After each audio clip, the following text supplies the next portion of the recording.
Michael is by far one of the kindest men that I know. We had met at an industry event a couple of years ago, and I think we pretty much kicked it off from there. I have literally seen him go from being an incredible talent to the world not recognizing him more and more. He's one of the best talents from Africa as far as I'm concerned, especially in tech and marketing. He started out as a privileged child whose father was earning immensely well, and things turned around 180 degrees where they had to begin to fend for themselves. And because he was the first son, he had to begin to go out to do a lot of menial works to fend for his siblings, from bricklaying to painting to selling phones in Computer Village. And it's such a beautiful story how he went from that to becoming this global professional who's done the best work for companies like Jobberman, BBC, Mdundo, and is going even way beyond now. He's a deeply shy person, and I've taken it upon myself to drag him out of his shell because I really believe that the world needs to recognize the amazing talent that he has. His story is one of a kind where you go from grace to grass and then again to grace. It talks about the death of his sister, how he felt grief and relief at the same time because she had been healed for quite a while. He speaks on how his kindness has done both good and bad for him. It speaks on how he's having to unlearn a lot of things and finally giving himself the freedom to fully live and choose himself. It was such a beautiful episode personally for me because I've seen him for many years and I've seen how he always shields himself and hides himself from and be like a really behind the scenes person. I was really glad when he said yes to come into the podcast to actually like say something. I was shocked about it at first, but I was even glad a whole lot. I tried as much as possible to bring words out of him, and we will take what we get, but it was interesting. So I hope you enjoy it. What has your week been like? Busy, relaxing. No, no, not relaxing. I mean, I'd say mostly busy. Yeah, Mostly busy. yeah, work busy. Okay. Mm. How have you been feeling in the Mm, past week? What in the has your past week, yeah happy. happy? I think I'm happy. Yeah, yeah. More so because I'm in a new space. Is it a new space now, or I'm trying to do something different now? So Mm. I think I'm excited about what I want to do. So I think I'm happy. Yeah, Are you okay to share that? I'm switching jobs. Okay. Yeah, so I'm excited about that new opportunity. Mm. So it's just trying to see. I mean, I expect it to be very challenging, Mm. but then I think I'm happy to see something challenging. I want it. Got it. I Yeah. think that you've always been in challenging roles, Mhm. but you handle it like it's light work. I'm a workaholic. I guess I was born for this. But then I think I love challenges. I think it helps me think better. It Mm, helps me. I don't want to be old. I mean, I mean, I know I'll get there mhm, age-wise, but mhm, I don't want to be old where I can't think. I want to be thinking when I'm 95. mm, I still okay. want to do logic. I still want to be able to do mathematics. I still want to Mm. be able to do data analysis then. So yes, I'm exercising my brain for that time. Okay, that's good. Michael, tell me what your early childhood was like. Early childhood, I would say was sweet. I think I had everything I wanted. Okay. I mean, dad doing well, mom was working, dad was working in a good company. But then getting to my teenage years at I think 14, Mm-hmm. things switched, and then that enjoyment wasn't there anymore. Mm, So I've had, I mean, I was going to very good private school. You know, when you have to move everyone. I mean, I still stayed there. I mean, I finished my private school when things switched, but then, I mean, I was done this, I completed secondary school, but then my younger ones had to switch school to government because, of course, we couldn't afford, mm, dad could not afford paying. So then it became tough. I think then I started becoming a man. mm, That was the phase, but before then, it was all sports boy. mhm. I mean, that my dad was working in another company, so Right. We had everything we wanted. Oh, I Yeah. see. I mean, when oil was oil. What? When oil was oil. When oil was Yeah, in Nigeria. I want to know more about what you said about how you had to become a man at 14 when things switched. But before then, what's your position in the family First, of how many? 6, Ooh, now 5. now 5. Yeah. Okay. So tell me what that experience was. If you look back now, how you had to be a man so quickly. I started finding, I mean, doing my own parts, dropping money at home when I was 6, 17. I was teaching in a primary school. I was earning 3,000. Then I was teaching in another lesson. I was earning 2,000. So 5,000 was my salary. But then half bag of rice then was 1,500. So when I collected salary, I could buy a bag of rice. I Mm, knew my dad would always come with peak milk and some other things from the office. mm, He had some change. I mean, things were a bit was rough, right? mm, So we had lost. I mean, we were involved in an accident that led to the death of my mom, and then mm, things changed. Like he was 180 degrees, and then we had to face reality, right? I mean, that was a period where fasting, when church announced fasting, I mean, we're just happy because we know church members won't. I mean, if they come to our place, they shouldn't. We wouldn't entertain them anyways. uh, So I mean, it was a tough period. So I had to work. I forgot. I mean, I was doing jam then, but I mean, I was working, so I didn't have time to even read a lot. Yeah, did a lot of jobs. I think 16, 17. What did I not do? Painting. I'm sure I mentioned it to you before. Bricklaying, almost everything. Like when I see an opportunity, I mean, 100 naira to lift one block, I'm just going to go there. Who knows? I can read 300 or 400, which is mm, good money. So I had those periods because I went to a private school. So I went to, I mean, when my dad died, I was in a very good school. So I had my classmates who lived in my area. I mean, I see them after two. Like, oh, he's in the UK, went to the US, they're in Australia studying. And when they come for holidays, they see me. So it was really tough. As we go on, I can share some insights from that. But it was some tough period in my life.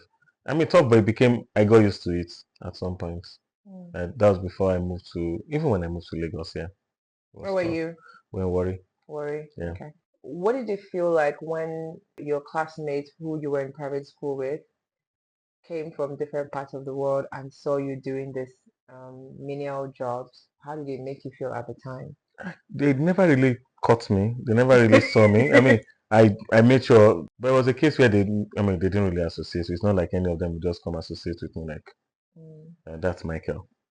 Yeah. By the way, I know that in our what do you call this alumni WhatsApp group now, and mm, they're begging me to participate. mm, But I'm just giving that. But then it was a case where nobody really cared, even the ones that were in lower, I mean, in SS2 while I was in SS3.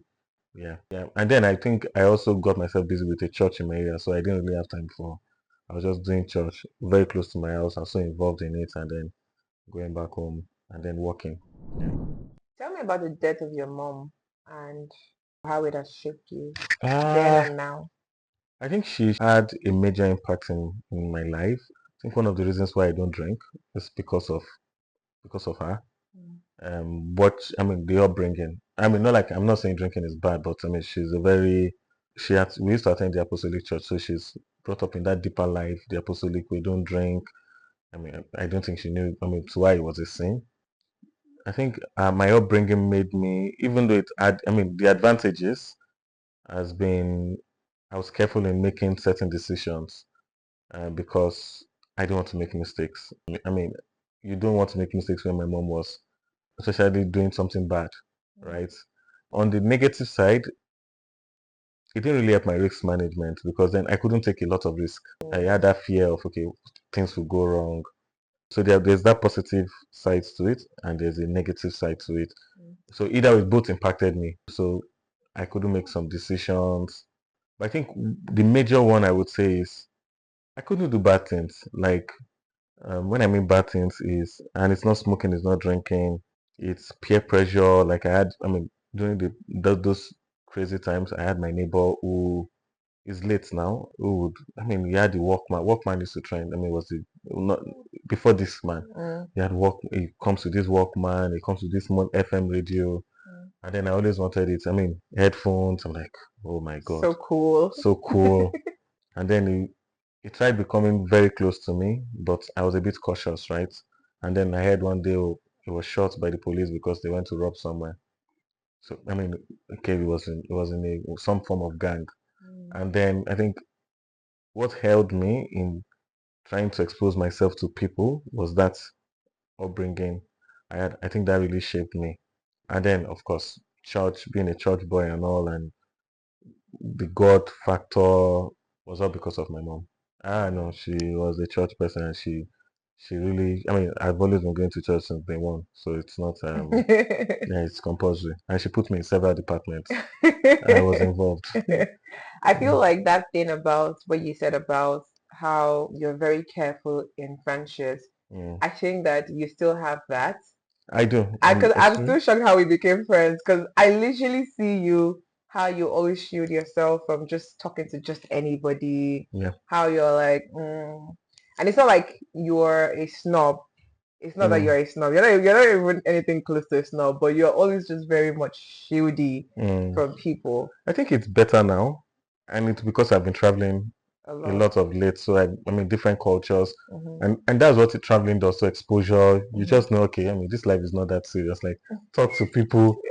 Yeah, but I don't bring people so much into my space.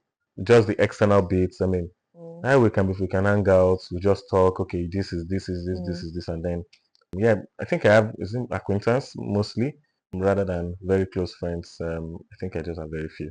okay. Mm. What would you call me? You're a friend now. Are you sure? Just you're a friend. No, no, you're a friend. I mean, we are doing this. You're a friend. So using like a pricing plan Mm, for like a product, mm. give me basic, maybe light, premium, and standard of what friendship is like to you. So standard is the highest, or Yeah, so is let's it? do light as the lowest, let's Mm, do basic as the middle, then mm, let's do standard, mm, or let's do premium mm. as the highest. Is that no? I wouldn't want to use that. Let's use shirt sizes. Shirt sizes. Large, Okay, small, medium, okay, extra large. So the okay. question is, Give me what it is that somebody will have to do or cross to get into like your inner circle, and how many people are in that your extra how large many inner people are in my circle? extra large? I can count them. Yeah. I think it's just three people in that inner circle. I mean, I won't add my cousins because I'm close to them, Mm, but I won't add them because it's their family, of course. mhm, I've lived with them most of my life. But outside of that, I think it's just three people I can tell my life history. mm. Yeah, not a lot. I think So it's just three. Excel just three people. Yeah. Where do I fall? You don't have No, no, to. I know. I think I've told you some things. So I Mhm. say if we are in large, not Excel, but I've told you some things. I think I mean the people in large they still get some information, but So they're also not many. They are yeah, it's very small. give me a number. Maybe two, three, or four. Oh, I I'm can trying to work think with that. about it. Yeah. And then you have medium, and of course small is where every other person sits. We just I hang feel out. like even before you're small, there's an extra small. There'll be extra small. I think that one will be. I mean, where people will just hang out together. Okay, we're just chilling. We Mm, discuss football. I'm in a football group. We just discuss football. But mm. yeah, not my like. I can't tell you things. Yeah. Oh God. Okay. So what were your dreams and aspirations as a teenager? And let me ask this question in a more contextual way.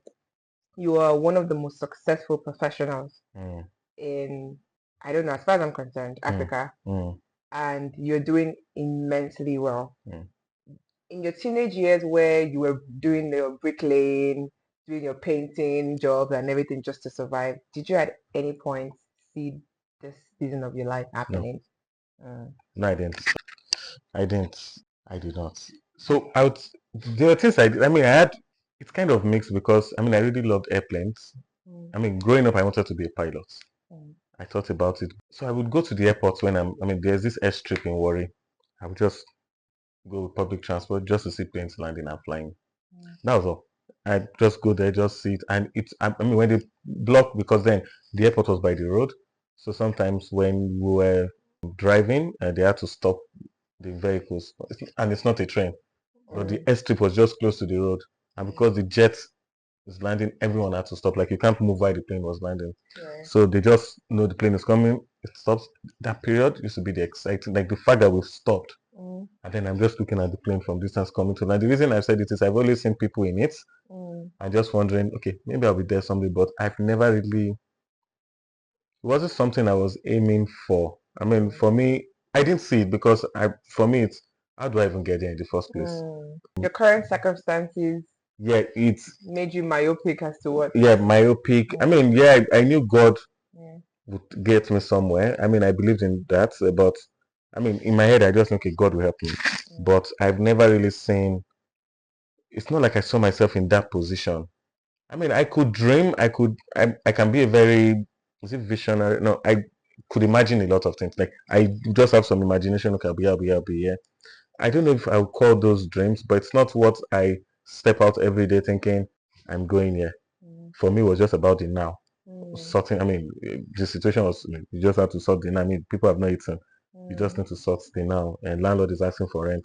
You mm, sort the now. mm. Mm. Got it. Do you really think that that dream of being a pilot is something that is still somewhere in your heart? I would do it. I know I'm going to do it. I've been checking for prizes for, I mean, I would just fly something. I would just fly something. I I have to do like it. that. I like that you Mm. still have the dream in your No, no, heart. no. I mean, recently I was in Nairobi. I checked, I've confirmed the amount. And I'm trying to see where, you tell me just to fly a jet, even if Mm, it's just for 10 seconds. I mm, will fly it. I still want to do it. got it. And I'll do it at some point, yeah. I love it. I love it. Mm. How did you view relationships and love when you were younger, and how do you view it now? Relationships and love. Mm-hmm. So I won't say my parents had, I mean, because we looked up to them, you know. So I wouldn't say they had the best of relationship. Mm-hmm. I mean, they fought several times. But my dad used to smoke and drink, and he had bad friends. Mm. My mom on the other side was the let's go to church. That's more like most classic Nigerian Yeah, families. and then there's always that fight. Oh, who are you with? Who did you go? I mean, my dad was working in another company, so I mean, there are girls there. Mm, I mean, mom had like 6 kids, so man mm. must be thinking he's just going to flex. And I mean, we didn't know all the. I mean, it's now after. I mean, when you In grow, retrospect. you now start thinking, okay, this must have been Mm, the issue. Then I didn't really, I didn't get a lot of learnings from. I just knew if they fought, they would sort it, mm, right? So that was my view. I think growing up, I think when I was 15, 16, 17, I lived with my uncle. Now at 17, I moved to live with my uncle, and I viewed their own relationship. I think then I started thinking of, because so he sent me to school. He paid my fees in school. And he was always doing things hand in hand with the wife, and I respected that. I just valued and I liked how they behave. Like the wife might just be the one to pay my school fees this time, and she has no issue. She does it easy, or the husband does it, and they both planned it together, built their house together. I mean, they just have things they do and they do it together. They run joint accounts. I've never seen them fight. mm, I'm sure they fight, but they don't show it. So, like, mm, I've never seen them. I lived with them for 3, 4 years mm, or 5 years. I've never in one moment mm, seen that, oh, someone is mm, mad at someone. Like, I never saw that. They mm, were always just together, and I really value that in them. mm, So growing up, learning from that, I've always seen that, and I wanted to. I mean, I think at one point I'm like, I have to marry very early because of that excitement. Okay, I really want to do this. mm, But then now, at some you just feel you just like, I mean things. I mean with the economy, with things happening around you, not the economy. Yeah, it was, and you're not ready, and you not be. I mean, you don't. I've not like I had a full time job. So yes, at some point I killed that dream. Yeah, mm, but because of them, I saw it, and then I killed that dream. mm, I think the other side is, I think over time I've also had to support my siblings in their education in several areas of their life, and that took a lot of my time because then I had to work more, so I became a workaholic, so I didn't really have time for love and all of this. mm, Yeah, no relationship. I didn't really care. My mm. job was just drive, get this done. I'll call it the hustle stage. Season. Yeah. Yeah, I don't know if everyone will have it, but I did have that hustle stage. I Mm, had it. I mean, I don't know if I was selling mobile phones in Ikeja. I did all of that. There's literally nothing I don't know about. So when you see people discussing and we're in a group and they're discussing something, someone is talking about aluminium. I'm like, I've done it. Someone is talking about plumbing, cementing, mixing sharp sand and cement and molding block. I know about it. So I literally all those small business, even painting, I could paint. The carpentry, shoemaking, there was nothing I didn't do. Tell me about how you shifted from doing those menial works or those handiworks into your transition into tech and being like a global head of growth for like one of the largest companies in Africa. Uh, That's actually it fascinating to is me. right. One thing I appreciate is that I was sent to a good school. I think that foundation is key. University. So when I finished from Lagos State University Computer Science, but forget that we did our programming on a sheet of paper. So it's not. I mean, we never had. I never had a Programming on computer. a sheet of paper. Yeah, I never touched a computer in school till I graduated. I never touched. Like we didn't have that. My friends had one of my friends had a laptop, so I'll just look at what he's doing. COBOL, like trans. I just knew how to write the code on a sheet of paper and get it done. So I didn't have that luxury. But then, when I finished, at some point before I finished school, I started learning. I mean, it was just I took so yeah, I did that enough. So my uncle gave me school fees, and then and because I am very I like education. I like anything I can. I mean, when I see things I can learn from, I'm happy to do it. So I think I was passing. I saw learn forex. I went for a forex seminar first. We paid 500 in a cartoon.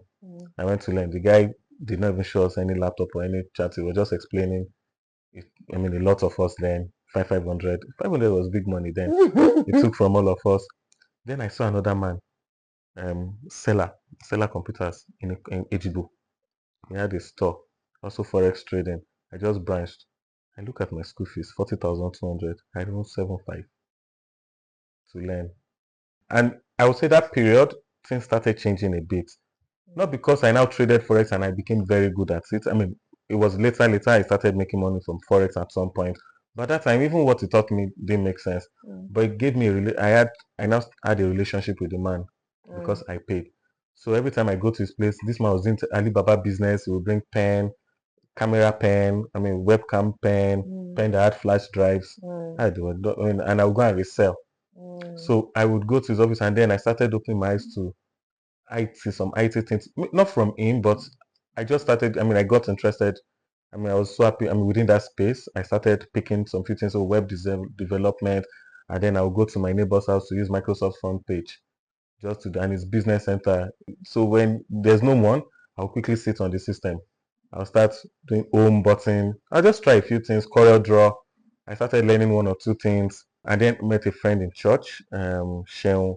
He had a web design company. So I was like, okay, he used to just talk about how he charged someone 100K, 50K. I'm like, this is big money. And then I was teaching in a tutorial center opposite church. I was collecting 100 naira per hour. And then I'll do 2 hours some day, 300 naira. This dude is calling 100K.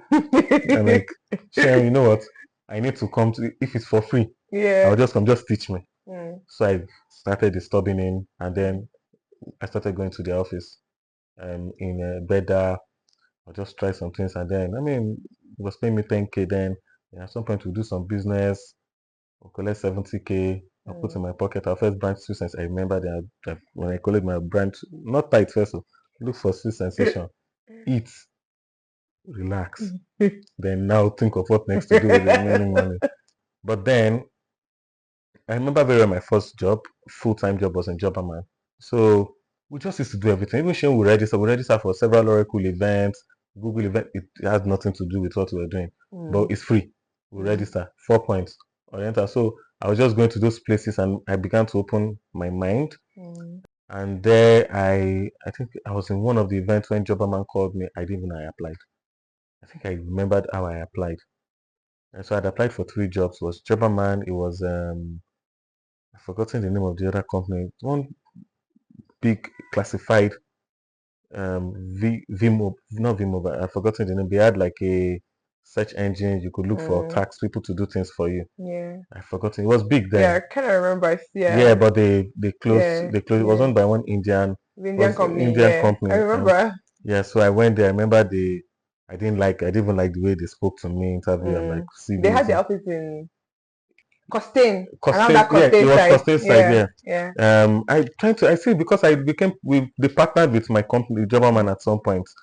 But I remember then, and then the first job at Jobberman, they just called me, oh, you applied for one SEO role. To be honest, I didn't know SEO so much.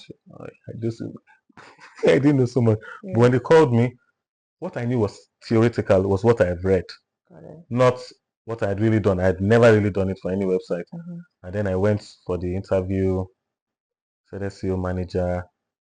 I just, and the luck I had was the CEO, Mm-hmm. very intelligent. He asked a lot of theoretical questions, and I was just giving him answer based on what I read. Mm. And we just said we should discuss our salary. And one funny part is I remember is I don't know if they remember this, but I know there were three of them sitting.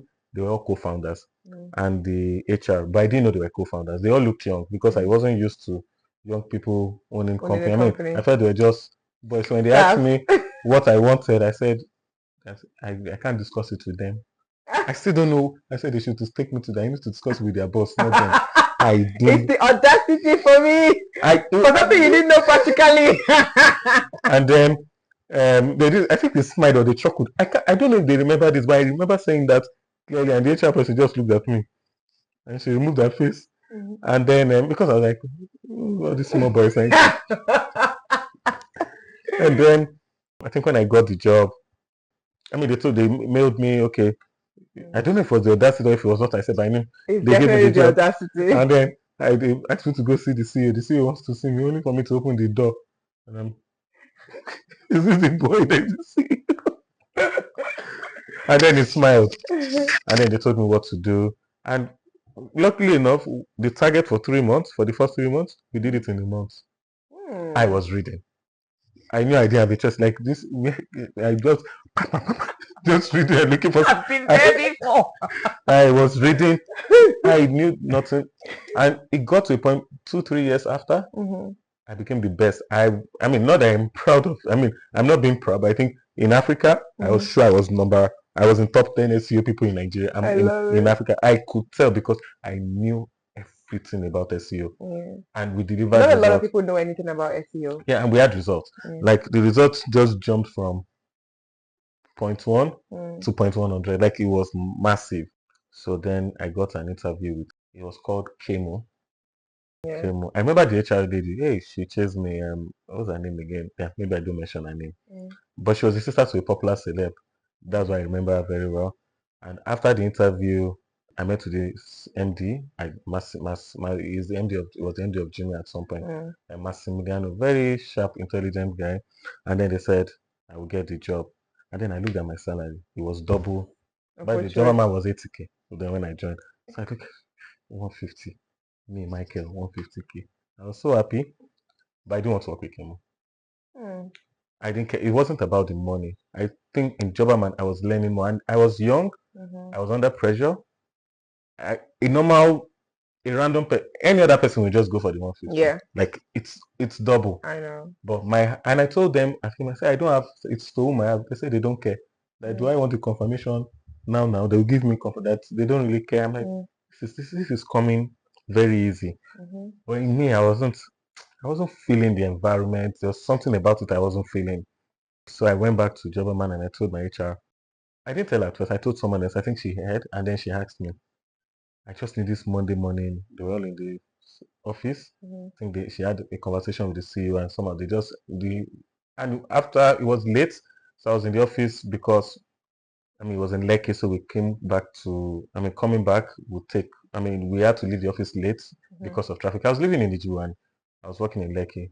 That's why I don't like Lekki, by the way. It's the PTSD from I don't like Lekki, anything Lekki. I don't like it. And then they came out that evening. It was around 7:38 because I was still in the office, some of us. And the HR was still in the office, just going, Michael, we'll confirm you.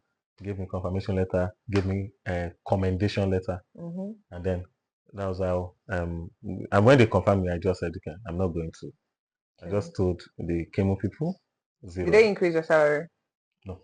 So you still They didn't even, I was collecting the 80K till think like 6 months after, Mm-hmm. it was up to 120. Then it started growing. Mm. Yeah, but I wanted Jobberman. Like I didn't see myself in that e-commerce space. Mm. I just didn't get it. Like it wasn't what I wanted.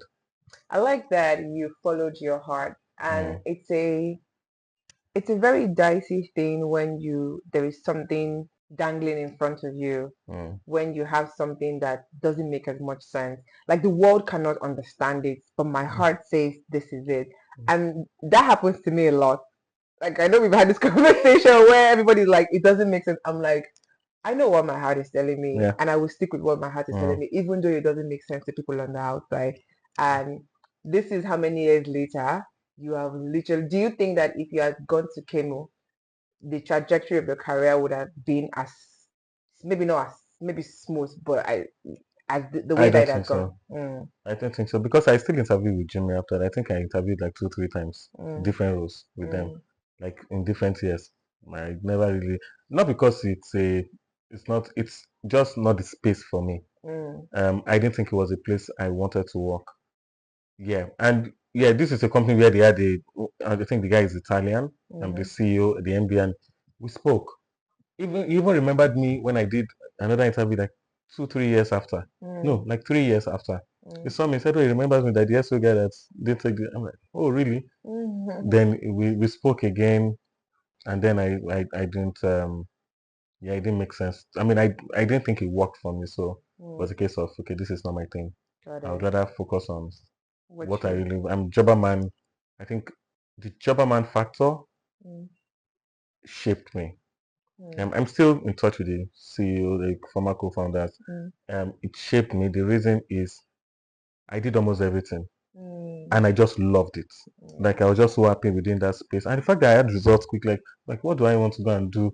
It's not about Start the proving money. And I yourself start proving again. this place is okay. Let's just the result is here. The money, yes, it's not. It wasn't that amount, but then yeah. Yeah, I hear you. I really love that you Mm. mentioned that. Well done. What do you think is the one significant thing that you've done that drastically changed the trajectory of your career upwards? I wouldn't put it down to one thing. Mm, It's never been one thing. I okay. think it's several Chain things. Yeah, reaction. it's several things working together. I think Mm. yeah, it's not one thing. Give Uh, examples. so I attend a lot of events and tech events. Whatever I see, I just register. Mm, Whatever course I see in Udemy, I just study. mm, Whatever I see, I'm just interested. I just do it. It might not make meaning to me at that point, mm, but over the years, mm, it then so in trying to break it down and trying to pick several, I think I would say the what do you call it when you are seeking for knowledge or you're seeking for you just want to growth. growth, Yeah. yeah, and just trying to understand several topics. I mean, Mm, I by the way before then, mm, and this is going back to so my dad worked in America. He read a lot. I mm, think I took that from him. My dad had a lot of books, mm, Christian literature, economics, health, everything. He had it. Civil engineer. He was a civil engineer, but economics, accounts. My dad, he just buys those books. mm, So I stayed 4 years before I gained admission. I did 3 years. No, I did 3 years in at home. I would teach. mm, I would come back home. I read almost all those books. I mm. read all those books. He had books. I mean, Christian literature, Oedipo, Breaking Financial Hardship. This. There was nothing I was doing at home. Then I would read the fiction, Reader's Digest. He was a member of the Reader's Digest, so we had a lot of novels. I think because of boredom and in Warri, then we only had one TV station, and they start at 4 o'clock. Mm, So it's like, what am I doing with my life? So I was just reading, and that was when I even finished the Bible almost, mm. especially except Ezekiel, those tough parts, Revelation, Ezekiel, that I didn't really understand. Yeah. But I was just reading everything. I was just Mm, consuming.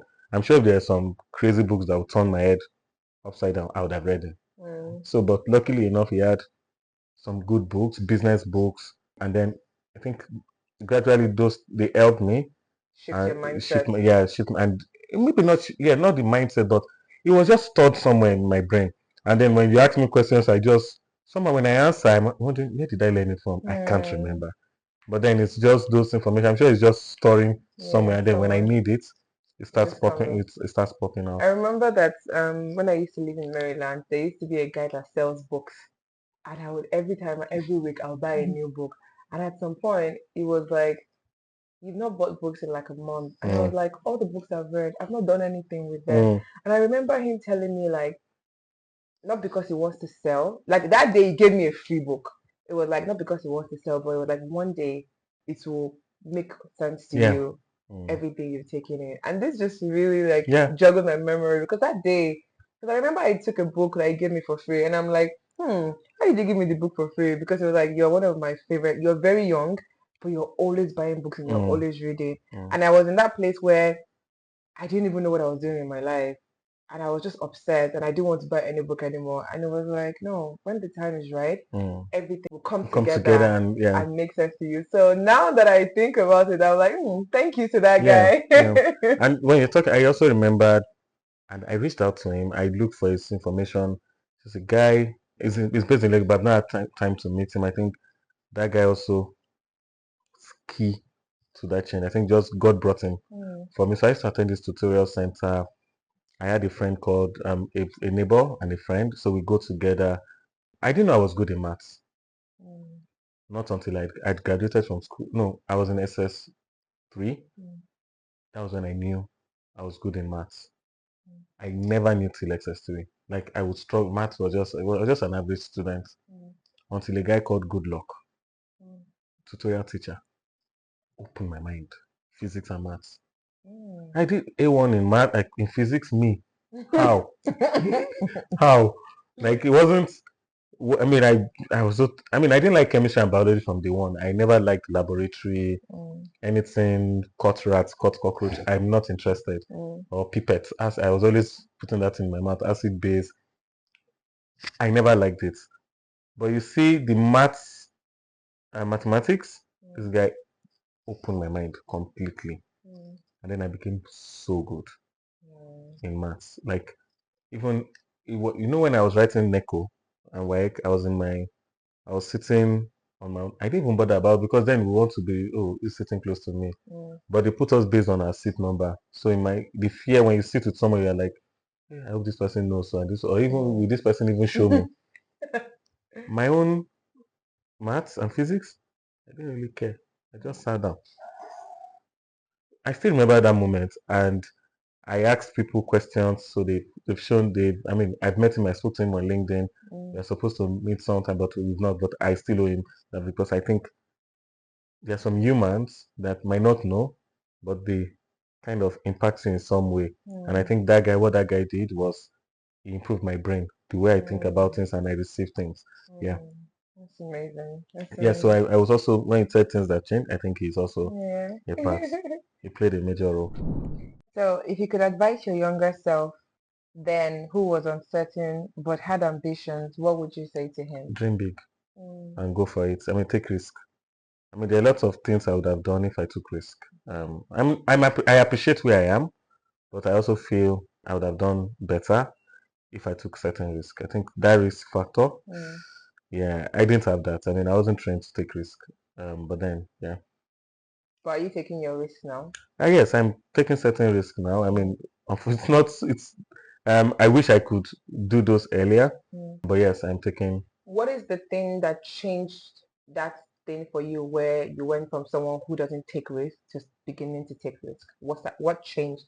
believing in yourself. I think it's down to believing in your qualities, right? That I can do this. So it's a case of how do you put it now? Say you want to switch jobs, Mm, right?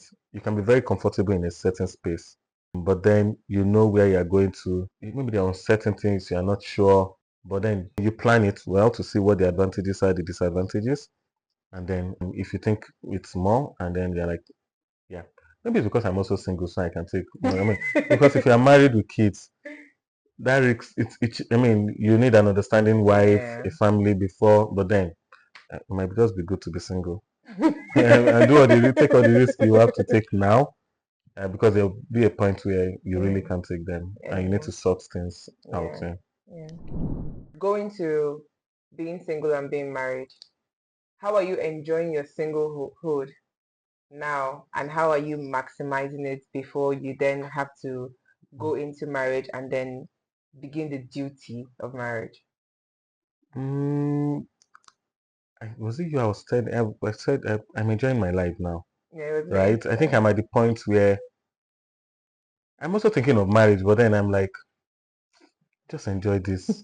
Like you can do several things Yeah. in being, and not like marriage is a bad thing. I think you can still do it, Mm, but it's just saying if you have the right person that thinks, okay, take this risk, mm, and then okay, we'll walk through this together. Take this risk, go do it.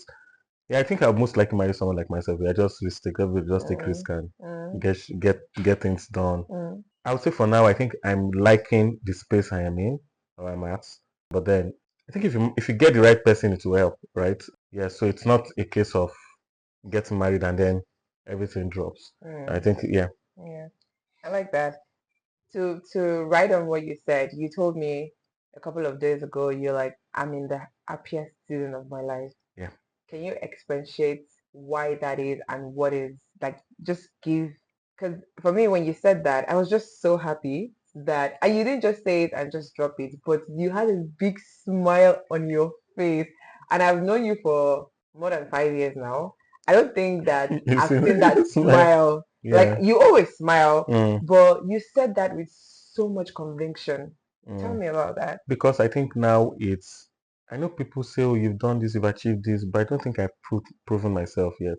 I think Mm, now is the point where I feel like I want to really bring out myself. So there's risk to it. mm, I mean, I didn't really care about it.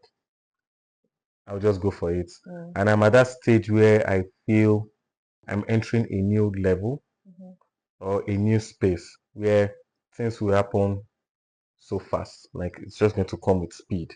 I think I'm seeing it, I'm sensing it, mm, and I'm excited about what I want to do, where I'm at. I'm just excited about that. I mean, 2025, I also told my, I mean, in things I want to do, I just want to go for it. mm, And I'm quite happy about it. And I think even people coming my way has been aligned towards that. So it's just go for it, just mm. do it. And yeah, it's not about making money, it's just about getting results. The growth that comes with The it. growth that comes with it, and I think I am super excited about Yeah. that. Yeah. Does this happiness have anything to do with outside of work? Uh, I mean, it's not necessarily outside of work, right? Mm, I think it's mostly, I think it's a mix of everything. I mean, I told myself I want to travel more mm. this year. I mean, I've been You already traveling. travel a lot. Yes. Yeah, but I want to travel for myself mostly Okay. this year. I want to Okay. meet new people. Yeah.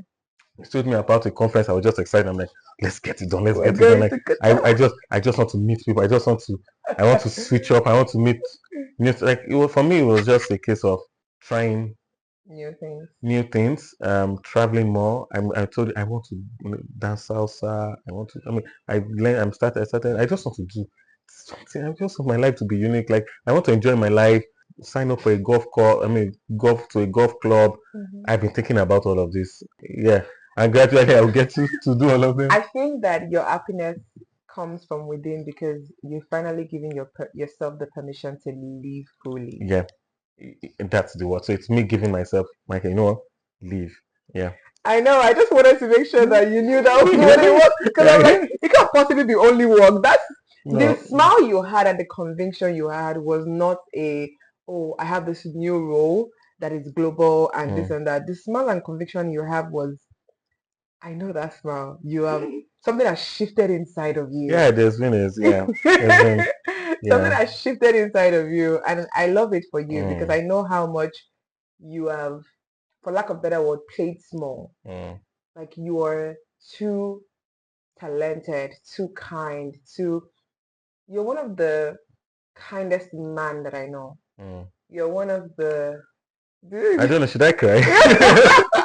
You're one of the sweetest guy that I know. Mm, I literally was telling my friend the other day, I'm like, Michael is such a sweet guy. And then we're talking about like relationships and stuff, and I'm like, look, I'm gonna grill the girl myself. I'm gonna grill the girl myself, like, and I feel like you deserve the absolute best. mm. And I'm glad that you are now giving yourself permission to do a whole lot more than you contained yourself to Mm, previously. mm. And I can see the happiness that comes Oh from yeah, that. I want that. Yeah, I think this is the time I would impact lives more Yeah, and just do explore, do a lot of things. I'm yeah. saying it. I'm saying it's so strong. I know, because, dude, mhm. Mhm. You've worked with Jababa, you've worked with BBC, you've worked with Mdundo, which other companies, all those big companies you worked with, Guardian, yeah, Guardian. yeah. I have no, yeah, just those four. But then it's not as if you just worked there very casually. You held like Mm, leadership, or you had mm, like massive mm. responsibilities, and people don't know about you. I'll try to do better this year. Post more on LinkedIn. I'm not usually, I don't like attention, I know but I you think this don't. time, I mean this year, I want to do it. I'm usually very even this that I'm doing. Like you never I'm see me impressed. in doing. I will just run away. No, only I have the what's it called? The power, The yes, power to drag you. you. Yeah, but I'll do more of this. Yeah. I want to do more. I want to, yeah, speak to people. Yeah, I want to speak at events. Maybe I don't know. I wish I'm hoping I can do that. I Baby will follow up. steps. You're doing a good job already. Baby Yeah. steps. I wanted to ask, what is your faith like? You told me about your faith, how you were raised Mm, in a Christian home and all of that. What is your faith like these days compared to what it used to be? Is it still the same? If it's still, what is it like? If it's changed, what is it like? And if there is anything that has come with the change, what mm. exactly what have you learned with your context of faith over the years? I think I would say I'm more spiritual Mm, now. I mean, I would say in this past in 2025, I've been more spiritual than I've ever been. I mean, even 2025. mm, I mean, I've I go to church. I mean, join the workforce, mm, do this in different churches. mm, But I've also come to realize for my benefits and for me to be what I think God wants me to be, it's a case of knowing God for me, like mm, knowing God because I want to know God. So very recently I struggled a bit, and I think the reason I struggled was down to I think the decision I made, or I mean, or what I have become now is not believing God more than believing men mm, for me. So it's me getting a revelation of God for me. mm, Because at the end of the day, if rapture happens, I mean, if all this happens, say we are going to account, mm, he's not going to ask my pastor about, I mean, it's me. If I'm going to account for anything, I have mm, to be accountable, right? mm, I have to give reasons. I have to explain myself. mhm, So I think it's me knowing God for me, and it should be convincing enough. So, do I believe in God? 100%. Do I believe in Jesus Christ? 100%. But I think I've gone through the scriptures and I've read and I've tried to read because I want to learn mm, for me, mm, for my personal self, mm, and not because a pastor taught this mm, or a pastor taught that. mm, So in other words, what I'm saying is I don't think I belong to a denomination. mm, I mean, I want to be able to attend any church. I mm, want to be able to listen to anyone. mhm, Because I'm a Christian, we're under that body. mm. And we say we are under the body of Christ. Correct. So if you are out there, whether you are CAC, CCC, Mm, TCN, and Deeper Life, Daystar, we are all one body of Christ. So mm, I want to be able to listen to people around and not feel I'm in an advanced setting or I'm in a different setting or a sect mm, within that church Christianity space. And for me, it's just trying to get away from all this Pentecostal, Catholic, this paparazzi. mm, Just everybody calm down and mm. just be like, I love God Mhm, and I love Jesus mm, and I love the Holy Spirit. mm, And if I read my Bible and this is being revealed to me, then this is the path I want to take. mm, At the end of the day, if my job is to win souls, I will go and win soul out there. I don't need to be in any church. I win a soul, find a church, go there. I mm, win a soul, find a church, go there. And mm. I do that and I think I can still show my love for God. I don't need to be in any denomination. And Yeah. I think I'm trying to move away from that denomination space Mm, because I think in Christianity, one of the issues we have now is you could tell that even within the Pentecostals, everybody is just different, right? Mm. And for me, it's not the case. If I'm in the body of Christ, it's just one body. Mhm. Let me just do what that body needs. Whether you are in whatever parish or whatever, it's not a competition. Got So it. I think I've moved my head from that space, and I'm trying to be me to know God Mhm. for me, and God revealing Himself to me, and me doing what He wants. Got Yeah. it. I love it. I Mm, love that for you. What does a genuine friendship mm. feel and look like for you? I mean, it's not like I've had a lot of friends, but I think genuine friendship is. I think you can tell people who have impacted my life positively. I mean, there are very few. I mean, you're one of them. Positively, people have told me hard truths. Mm, I see them as friends. The closest people to me, two of them, very close, are mm, guys. Even before I make a decision of switching jobs, mm, I'll talk to them. mm, Before I make it, I'm sure before I marry, I'll mm, talk to them. Before I make certain decisions, I just pick their brains, mm, dude. And they are very different. So those two. mm, And the reason I say this is, and why I don't keep a lot of friends. Yes, I know my upbringing, but growing up, when things turned, when my dad had a lot, he had a lot of friends. mm, So we grew up in Warrior, of course. So his friends, family friends, people within the family relations, they come almost every night and they go drink beer, and my dad pays. mm, And this time, my mom was in the hospital. I mean, after the accident, she was paralyzed, and it was. I mean, he was spending every day, mm. and then he was also spending his money on Others. friends. They Oh. come to him. I mean, my home we're close to. It was a 5 bedroom flat. We're close to outside of the kids. I'm sure we're like 13 others. My Mm, dad would just see, okay, just bring your son, let him come. He's going to send him to school. They live in the house. So my home was very big, was mm, large. When everything, for let me use the word caputed, mm, they're just using that phrase, that word. They all left him, and I was just so careful of people. Like, mm, how can people be this wicked? mm, I now started before I even come to my space. I can already tell if I see a one that is just there for. mm, I can tell. Even now, I can tell. I can sense it. mm, This one is just there for what they will get from me. There's no mm, value. So I mm, think if you ask me what I want in friendship, I think is that value back. Tell me things, and then I mean, I'll just align mm. to you, and then yeah, I think it's both a good thing and a bad thing. I feel like it traumatized you. it did.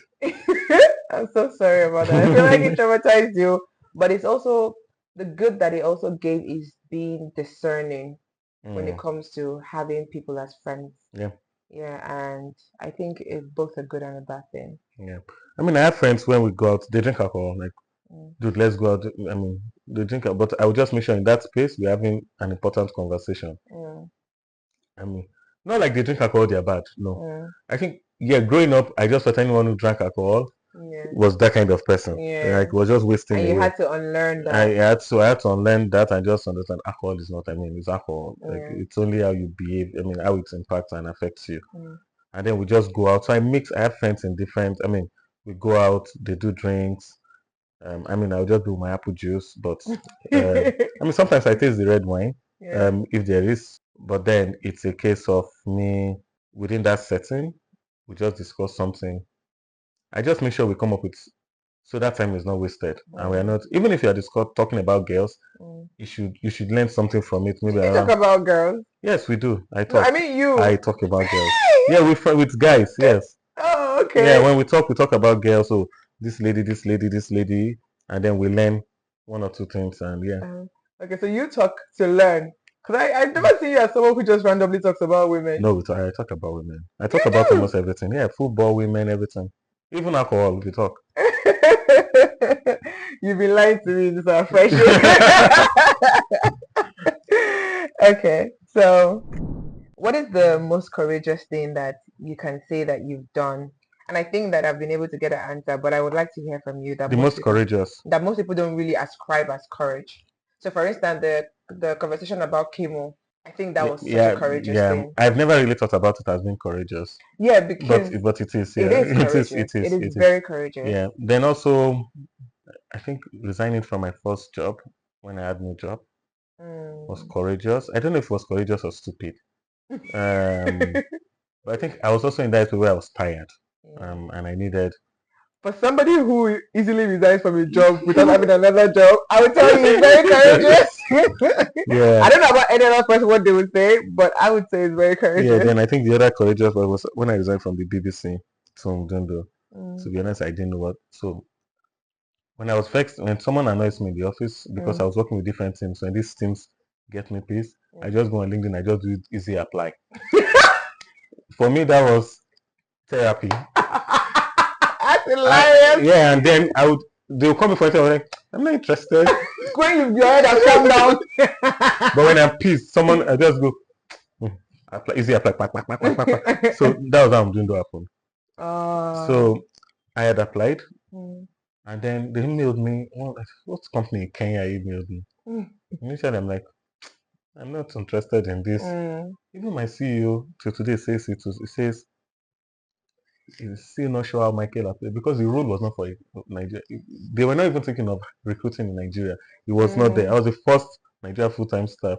But one mm. random dude from Lagos, Nigeria, just When he was applied for a Kenya job, angry. and then he spoke to me Yeah. and was like, he looked at my CV, he looked at my LinkedIn profile. Okay, Mm. good. BBC, he saw it. Then he spoke to me like, okay. Then I got the job. Guess what? He had to fly to Lagos for the Mm. first time to be sure I am real. I'm not a scam. He brought. I remember when I saw him at Proto Hotel. He came with just one bag, one strap, one bag. His first time in Nigeria. He had never been to Nigeria. He just flew to have a meeting and to Wow. be sure. This dude, are you for real? Because I'll be working remotely. I'll be the only staff in Nigeria, and he's giving me management role. Okay, he needs to fly to that Nigeria. And since then, he appreciated my work ethics and all, and then Mm. started saying, "Oh, the trainers are really good." And Mm. then we hired maybe close to 15. Yeah, Nigerian. we even have a Nigerian office now Yeah. in VI. I think that you don't give yourself enough credit. I've recruited and I've been recruited. Mm, And I know that for me to see somebody whose experience matches a role, mm, it's a big deal, number one. mm-hmm. The next big deal is I then have an interview with you and I'm like, oh, you're actually real. Like, oh, you're not just real, but you're actually good. Like, you didn't just, you put a fit in the fight, just, and they're like, oh, I can see a fit. And I'll drag you in and I'm like, oh, you're actually a warrior. Like, I can tell that you're a warrior.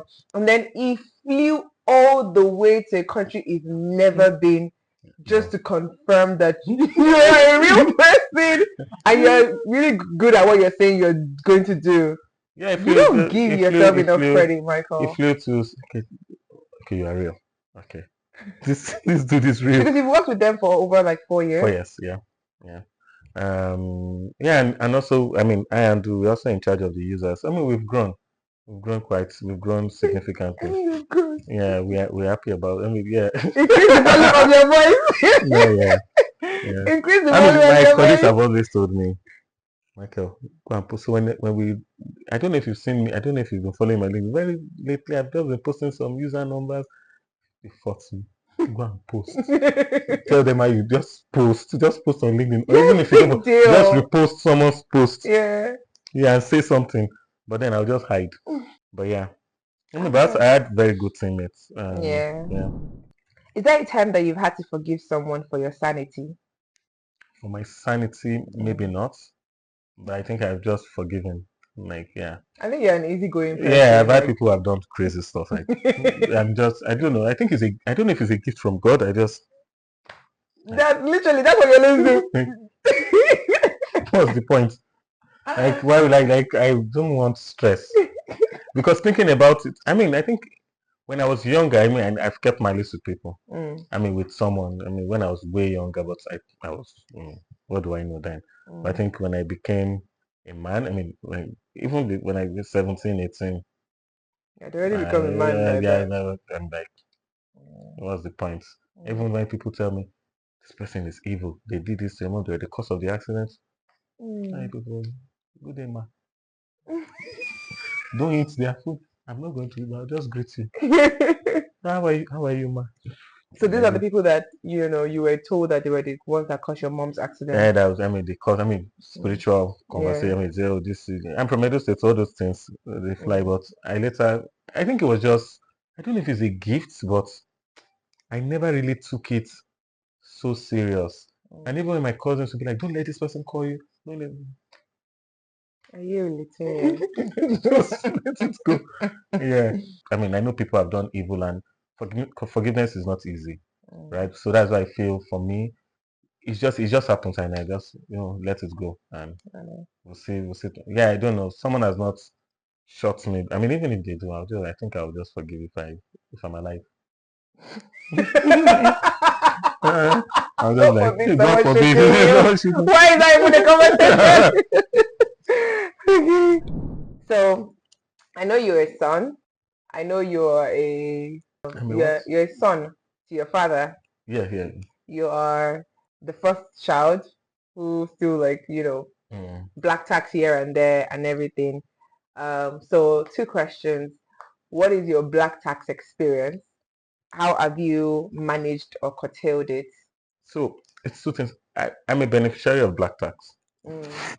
So yeah, black tax. I would say I'm a beneficiary because, of course, my uncle sent me to school. I mean, it didn't. It wasn't. I mean, it You would have had just said no, he had. yeah. I mean, it was my. Yeah, he just did that, Mm. and I really appreciate it Mm. because it's a major step. I mean, in my life, Mm. having a degree. Mm. So he did that, and I lived with him. So he was finding for me, and yeah. So growing up, and within my family, we have that. It's the black tax thing is just normal, especially from my mom's side because Mm. we are very close. We like ourselves. We are not.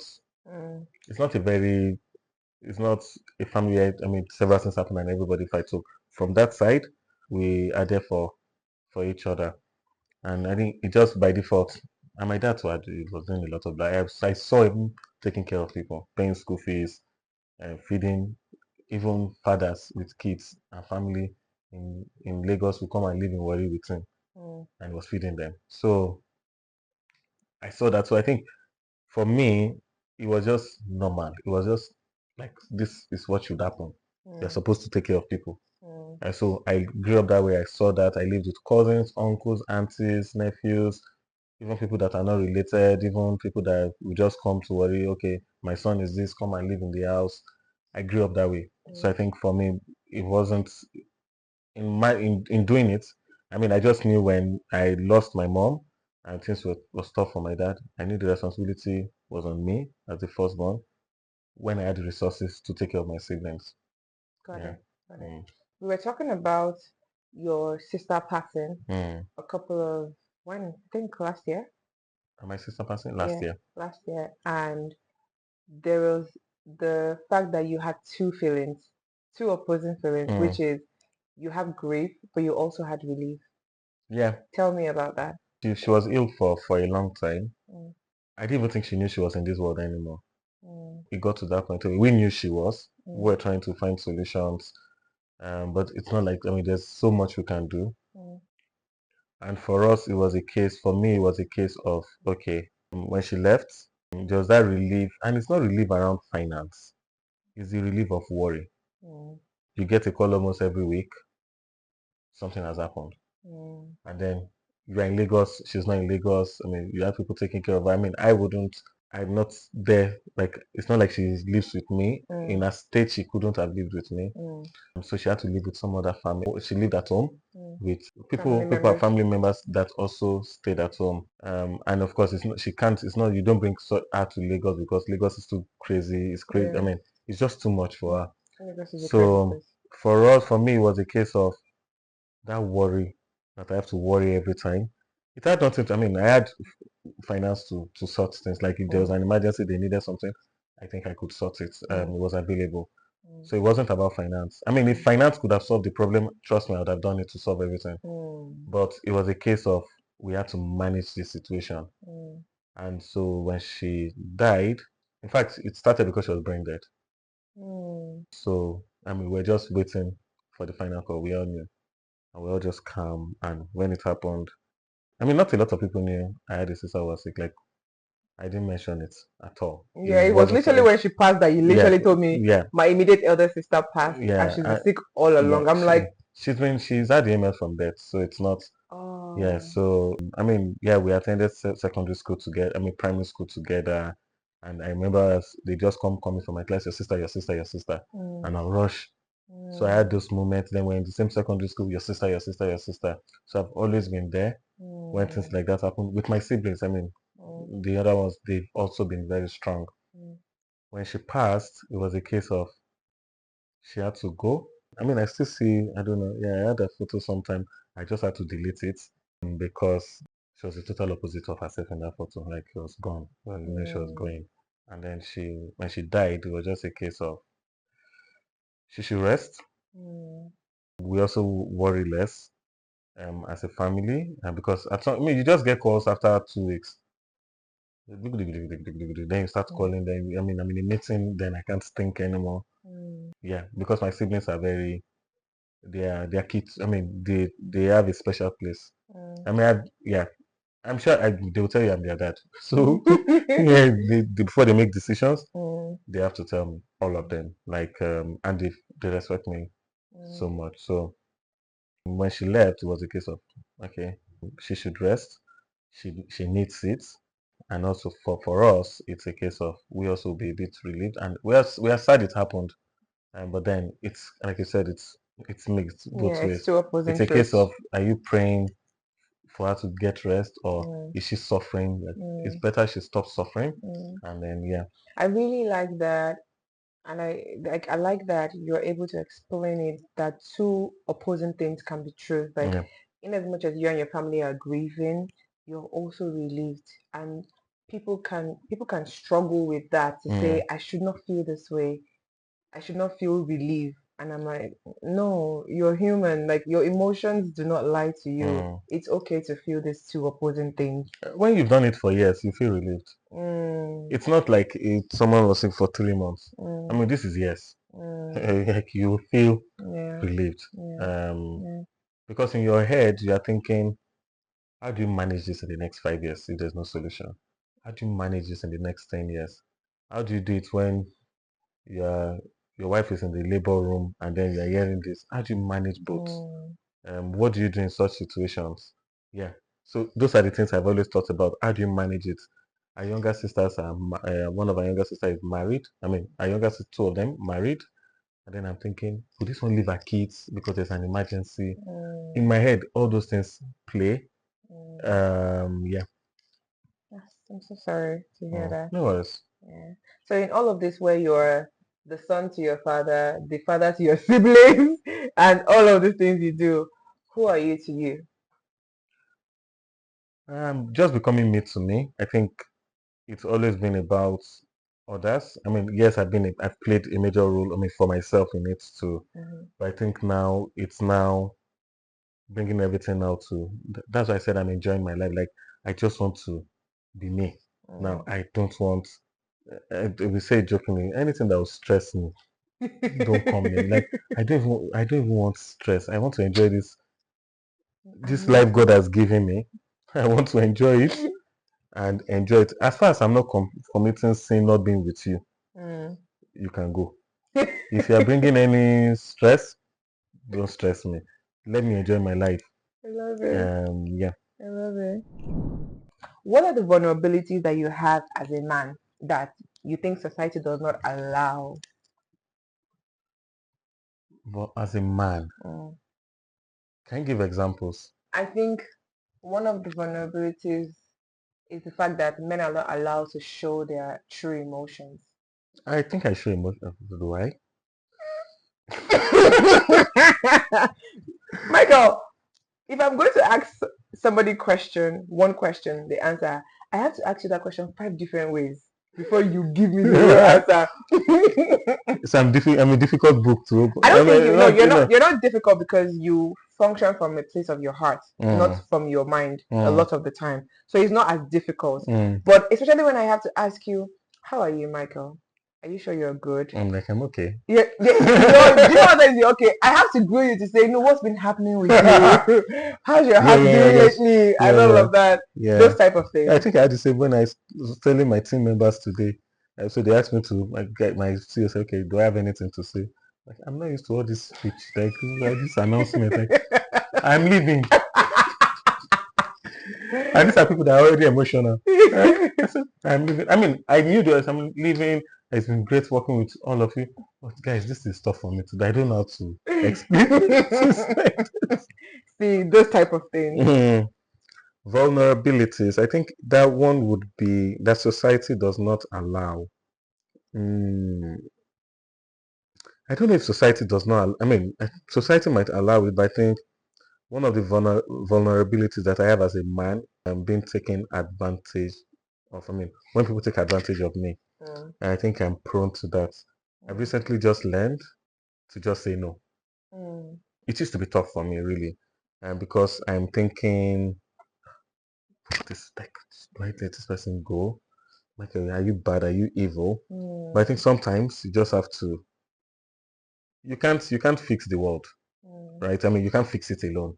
I mean, there are many other people there to help people.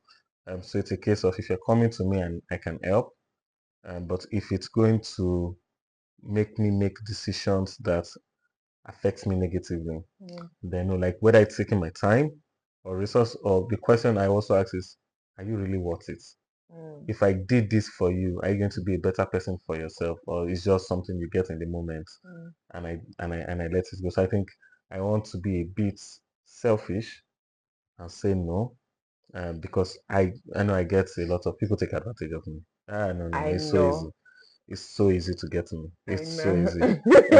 So I I know. think, yeah, That's why I'm 2020. very keen on wherever it is that I'm going to be with, because it's so easy to take advantage. And I sometimes say to my male friends that I know that are very kind and soft-hearted, I'm like, it's so easy to manipulate. Like I can literally tell Mm, because and I know it's even better now because I used to be somebody who, because of how kind I am and how mm. I am, I wouldn't, yeah. But then I You are would. so kind, by the way. Are you I'm no better than longer me? kind.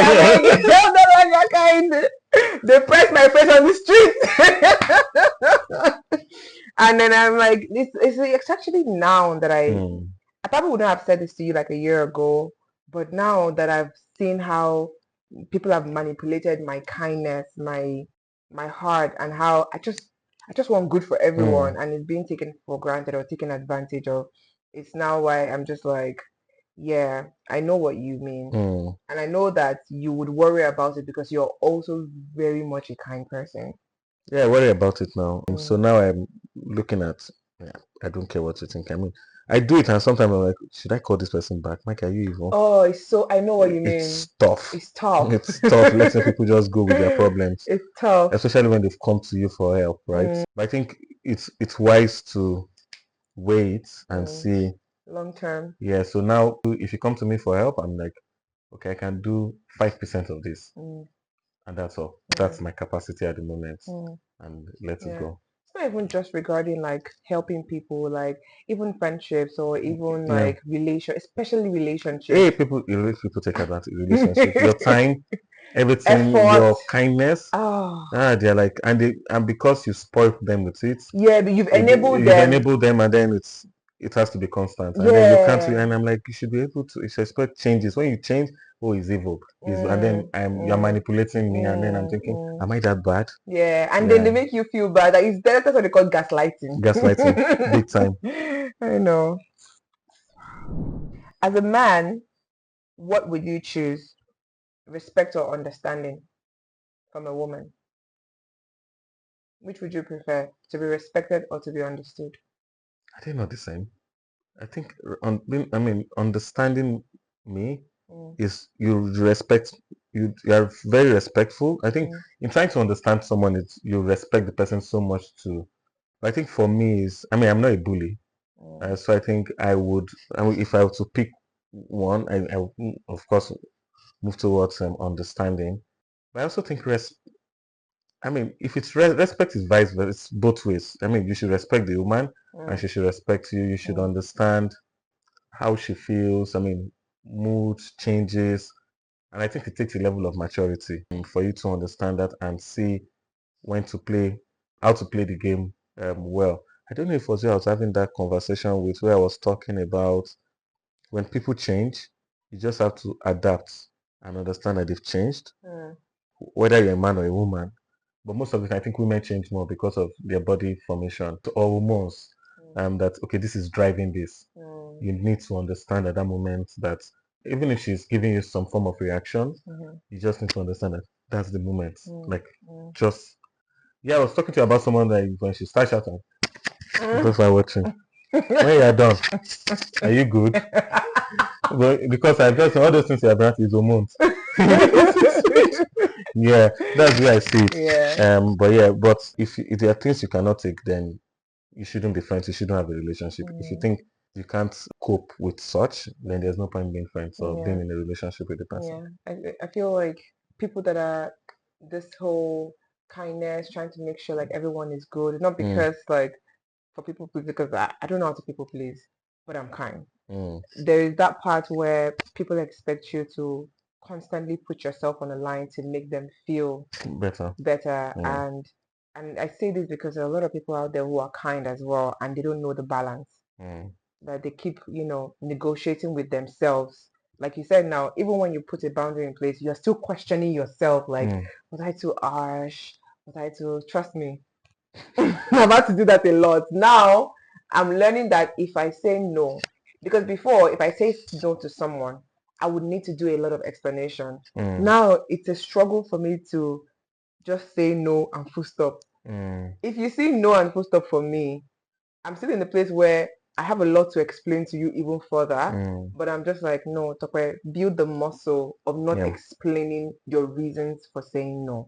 Except this person is worth it, and maybe in the future. See, I only do explanations when I know that somewhere in the future this person will still be in my life, type of thing. So yeah. I also need to build that muscle to not give reasons for saying no because I can be. I just start to explain. Oh, because like I should just be like, you want this? I can't give you. Yeah, finish. Like you want to hug transformer?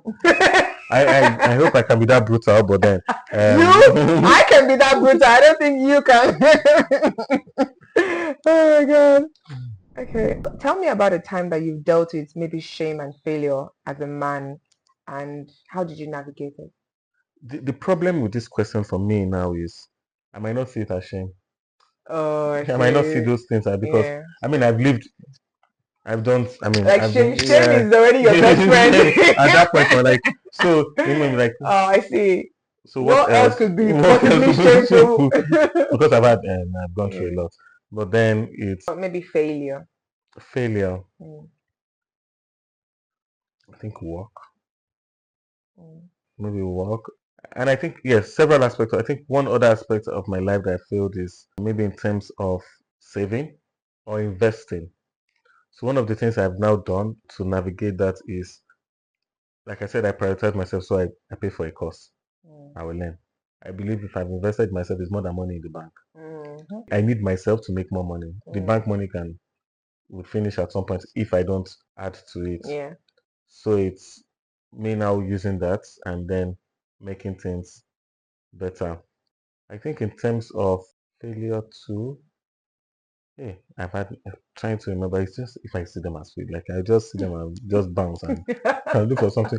So there's something about me. I try to look for positives, and I'm wired that way. I think so. If everything goes wrong, I just pick one positive side, and that's fine for me. The others, I don't see it anymore. That's such a good thing. So I've trained myself to think that way. So my dad is late. He had a stroke at some point. So it was in the Netherlands. He had a stroke, and then they called me, and I'm like, okay. And his brother, my dad's brother, just looked at me. How are you taking it? And then like, he's well. And I was just cheerful about it, and I just felt to be all right. And then he flew, went to see him, and I encouraged him. But the brother could not understand how I'm not seeing this thing as a very bad thing. And it's already bad. Like I'm used to saying bad things. Like it won't make sense. Just continue. I mean, it's bad things happen around you. Just find something good, and